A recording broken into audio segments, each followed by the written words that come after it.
I listened to your talk on YouTube. I think you are talking Ayurveda in a different language. I've read only one Veda, sir, that is this one. Inner exploration is very important. That is the place where Ayurveda is born.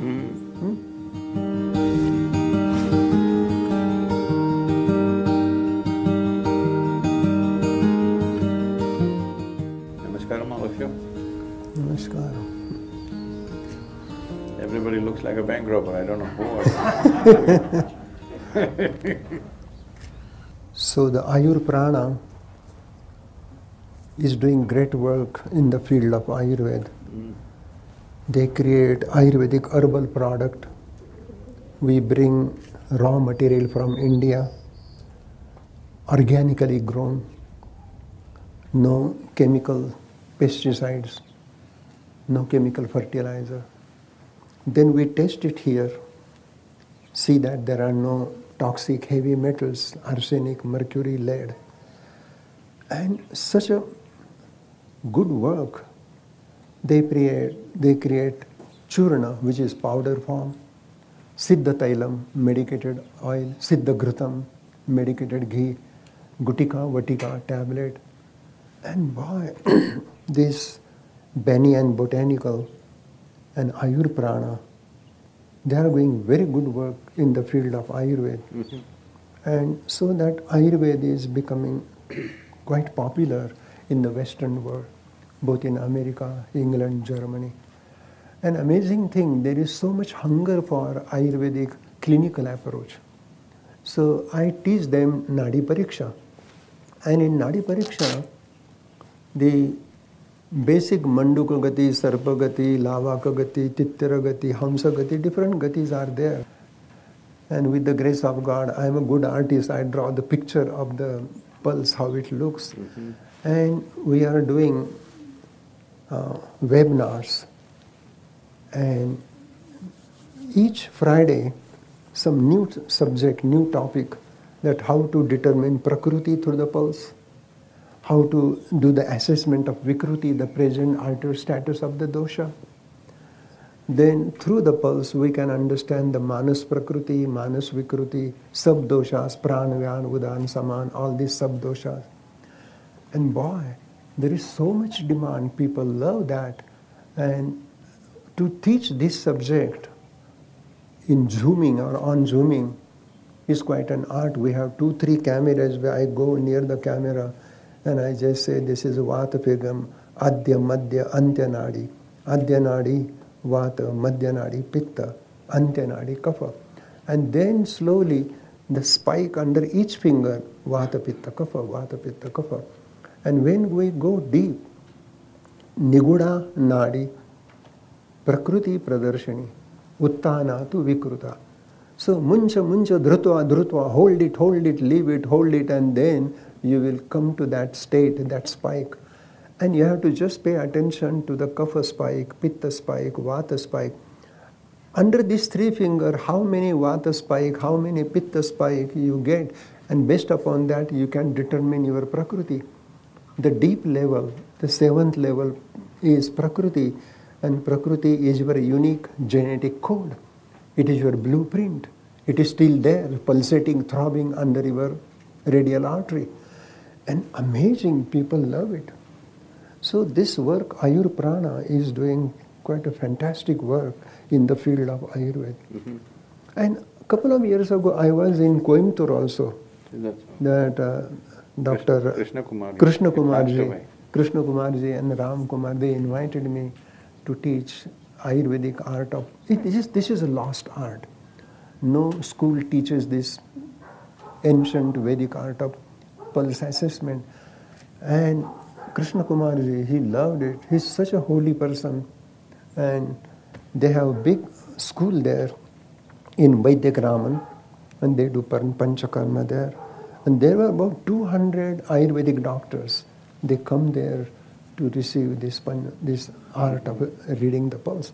It is art, but it is a science. And in Ayurveda, science and art can go together. It is just that everything is put through the same microscope today. Correct. So, if you say, I love somebody, they will check your blood and prove to you that you don't. Correct. So, all the subtler aspects of life, well, see, the grosser aspects of life manifest strongly. Studying them is one way. The subtler aspects of life, their manifestation is subtle. Yeah, absolutely. So for everything, if you say, show me where it is, you cannot… I cannot even show you the air that you breathe. Correct. Nobody can prove that you're alive actually. There is no proof that there is life here. The heart is beating, but time will come when they will make the dead body's heartbeat. It's not far away, I'm saying, they can pump the blood, they can make it work. So, there is no proof that we are alive either. So in a way, this… for everything gross physical proof will lead to a point where it's already happening, where life is not valuable, only the structures that we build is valuable. The fundamental life itself is not valuable. We are forgetting everything else that we built, the house that we built is only an accessory to our life. The clothes that we wear is only an accessory to our life. Correct. But these things have become bigger than life itself. Absolutely. That's the… So in a culture and atmosphere like that right now, it needs to get to its peak and go down. Absolutely. Till then, it's hard to convince people about the subtler dimensions. Beginning to happen, but still it's not mainstream. That's beautiful. This is so with Ayurveda, this is so with almost every aspect. Every aspect, right. And also, there is a… like we've been running a small manufacturing unit on an experimental level and also producing something to keep it going.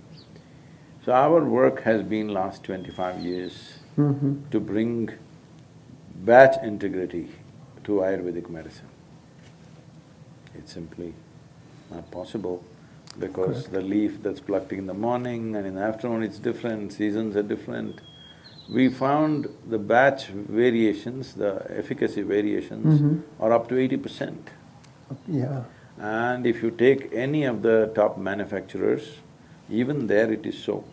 But today people are asking for batch integrity, like a chemical process, where every batch can be the same in a pharmaceutical. In Ayurveda and Siddha, it depends on the season, it depends on the rainfall, it depends on the sunlight, it depends whether you did the grinding in the morning or evening. Yeah. You can't do it whichever way you like. So, we are doing something very small, very, very small, but super effective. But when we try to expand it, it loses its thing. So we kept it very, very small. Now there is work going on to build a 1200-bed integrated hospital, which has both allopathy and this, because otherwise I find… see, today a whole lot of things are because of proximity of living populations in cities. Most people, as they're suffering chronic ailments, along with that they have parallel infectious issues. If they are not dealt with, Ayurveda can deal with chronic aspects, something that happens within the body. But where an external invasion has happened, you need some chemical warfare. Correct, of course. So trying to bring this thing, we calling this as integrated health solutions, where Siddha, Ayurveda, allopathy, Unani and naturopathy and yoga all mixed together according to each person, mixing it in the right context. It works well, but at the same time, today we expect everything to become like a concrete science. This is it, this is it. It doesn't work like that. You have to observe, you have to… you cannot get… right now we are working towards that we can get treated on the Zoom or we can get treated by a phone. Correct. You know, all diagnosis will be done by your phone after some time, that's where we're going. That will not be possible because this needs a certain level of observation. Each person responds to these things differently. Above all, it takes involvement. Whether health or well-being or spirituality needs involvement. Right now, we are trying to do everything without involvement. Correct. Simply, just like that. Everything systemic, no involvement. Well, all the subtler, more tender aspects of life, beautiful aspects of life will disappear if there is no involvement. Yeah. Everything is systemic. Absolutely, yeah. That's why this is moving towards integral approach, integrative approach. And even in Arizona, there is a integrated medical schools, and they are doing research. So what you say is very true, because every science has limitation. Allopathy is very good for acute emergency, but once that emergency is over, then Ayurveda can help to take care of chronic ailment like rheumatoid arthritis or gout or even ascites. In all these disorders, Ayurveda has a good approach. And slowly, slowly, Ayurveda and allopathy can come together. Ayurveda will come to the mainstream, but it will take time. Yeah, more a holistic approach is definitely needed. Individual doctors, a few of them are doing it. On the larger level, I don't know where it'll come together because Right. they're moving in divergent ways. That's also possible. Because the basic thought process of entirely depending upon technology and everything is kind of an absolute. Well, health is not an absolute thing. Right. You may be healthy now, in the next 5 minutes you may not be. Yeah, it is relative. It just varies. It's the nature of how life happens. So, these absolute things about you tested my blood in the morning and everything is fine with me, but I may be dead by the evening. Oh, yeah. So many people do, I'm saying. Yeah. So, this absolutism needs to go and we need to look at life with a more holistic and a more gentler approach, which needs lot of Correct. cultivation and new kind of civilization.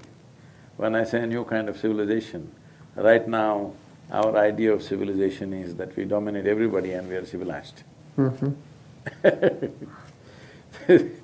No, idea of civilization is there is no need to dominate anyone, that is civilization. That is correct. But unfortunately, we think the other way around. When Mahatma Gandhi was asked by someone, what do you think about the Western civilization? He said, it's a good idea. It's not me, it's him. Because we are misunderstanding domination as civilization. The fundamental of civilization is, there is no need to dominate anyone. It doesn't matter, somebody is weak, somebody is strong, somebody is young, somebody is old, somebody is male, somebody is female. You don't have to dominate anything, even other life around you. Absolutely. That's civilization. But right now our idea of civilization is putting a stamp, our stamp on everybody's face. Tell us whatever you can speak about Ayurveda. I'm an ignorant person on this things. So… No, Ayurveda is individual's medicine. Ayurveda treat every individual separately. In modern medicine, they do statistical observation, what is common in 100 people. Based upon that normality, they try to judge the individual. But Ayurveda has a unique approach in the sense, pinde pinde matir bhinnaha, or pinde pinde prakrutiri bhinnaha. So, Ayurvedic approach is more Prakruti Vikruti paradigm. Perhaps one person will handle aspirin because he is kapha, but pitta person will be very super sensitive to the aspirin, it can create severe reaction. So, Ayurveda says that to understand the individual and then treat accordingly based upon his prakriti, vikruti, environment, lifestyle. All these have great significant value. And I listened to your talk on YouTube. I think you are talking Ayurveda in a different language. So if you say, I don't know Ayurveda, that is your greatness, but you are talking great principles of life, which is coming from ancient Vedic wisdom, Rig Veda and Atharva Veda.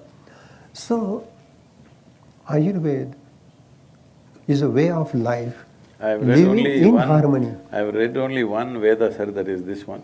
That's correct. I didn't read anything else. Other four I didn't read because I'm too illiterate for those. That is Atma Veda. Atma Veda is the mother of all Veda. So I don't have the burden of four Vedas sitting on my head. Correct. I respect them, but I just read this and it's kept me busy. No, actually, Veda is born in the heart of Rishi, you know.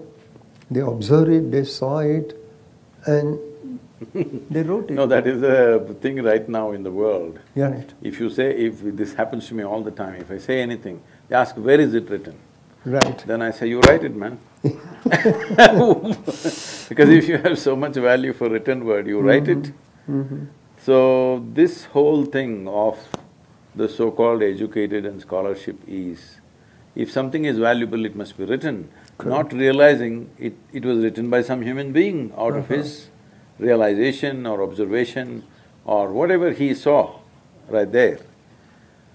So it's not that we don't have respect for the written word, but we must understand that unless in every generation we produce human beings who are beyond the written word, who know from where the written word comes, from what basis, then written word will become very dogmatic and become like a dogmatic religion. People will start enforcing it in a few generations forcefully.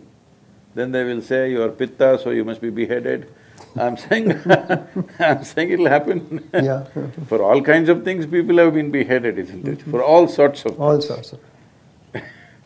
So it's very important that every generation we create people who understand the basis of the written word, not just the written word. Correct, right. Students will understand the written word, but there must be somebody who understands the basis of from where the written word comes, from what basis. So I think Ayurveda needs to do work on that aspect. Correct. From Vaidyas who are invested in it completely, their life was invested in it.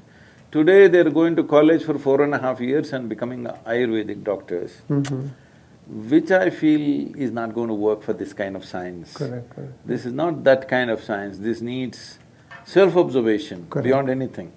How your own system works. If I don't know how mine works, how do I know how yours work? I'm saying right now, this is our medical sciences, unfortunately. How many doctors are healthy? It's a big question mark. Correct, right. So, it's very, very important that there has to be a certain, at least a small percentage of people in every generation who know the basis of the written word. Otherwise, just the written word will create a dogmatic process that it'll no more be a science, it'll become like religion. Correct, right. What I say is right. If you don't agree to what I say, you must either die or you must disappear.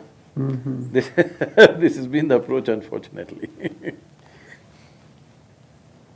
So producing those people like you with experience, in some way you must inspire people not just to become teachers, instructors, practitioners, but to imbibe the fundamentals. So that is also basic concept of Ayurveda, to know yourself, what you are.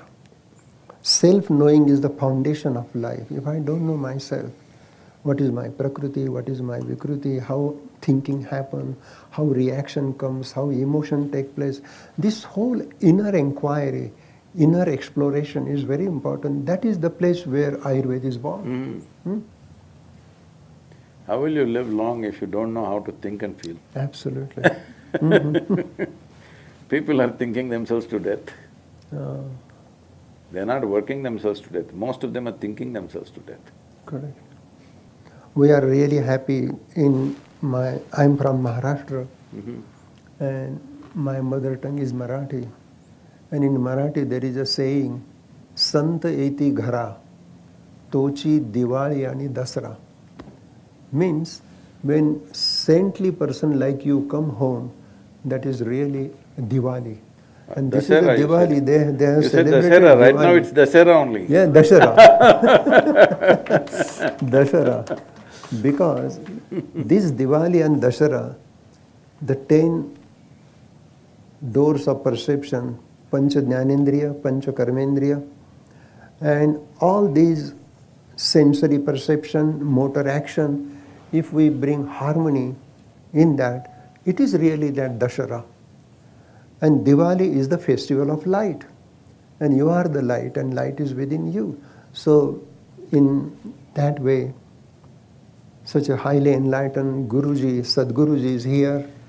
So it is truly Diwali and Dasara, because Dasara brings Diwali. So thank you, dear. You have done wonderful thing. I'm from Mysore. I just forgot to bring my elephants. Dasara is a big event in Mysore city. Right.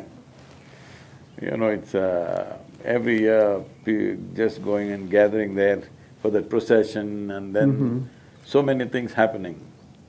I must tell you, right from my childhood I've been to many Dasara processions. Always my parents took us when we were very young, later on we went.